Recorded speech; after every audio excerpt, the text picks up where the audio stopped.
Talk about what all went into coming up with these new policies, because you guys held a lot of focus groups, you got input from a lot of different people. Well, you know, I think from the focus group standpoint and a lot of the interaction that you're talking about, a lot of discussion revolved around the training component as well as the messaging component. We reached out to some other organizations that had similar instances occur and had put forth policies like the 20-mile-an-hour cap, the speed cap. Brought that back, took a look at it, see would that work here, modify that. But, you know, we had policies before. You know, the policy was to wear your seatbelt. Right. We had a lot of driver's training in the academy and early on in your career.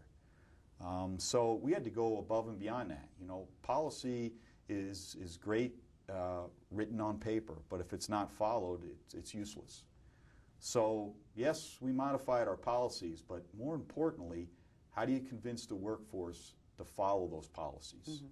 And as you said, when they're out by themselves, that they're wearing their seatbelt and they're paying attention to their speed. And that's where I think the peer pressure aspect and understanding the problem for which it was. More of us were dying nationally, not only here locally, nationally, driving our cars than anything else. That was killing more of us than anything else. So let's not ignore that. Let's not make excuses. Let's accept it for what it is. Let's develop some policies. Let's institute some training.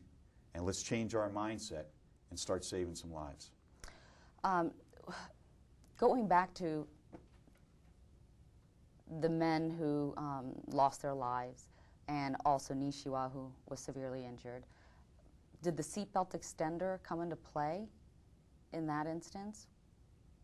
You know, I don't recall off the top of my head if in fact the seatbelt extender was a part of either one of those accidents.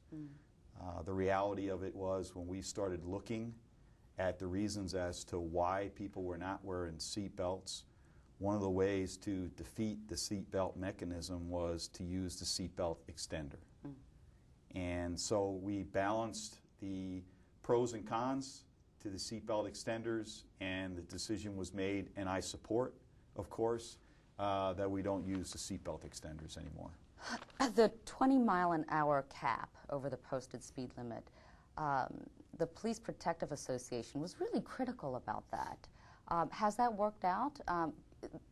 According to the Police Protective Association, especially when you're going to an officer who needs help, you know, they want to be able to go faster than 20 miles over the posted speed limit.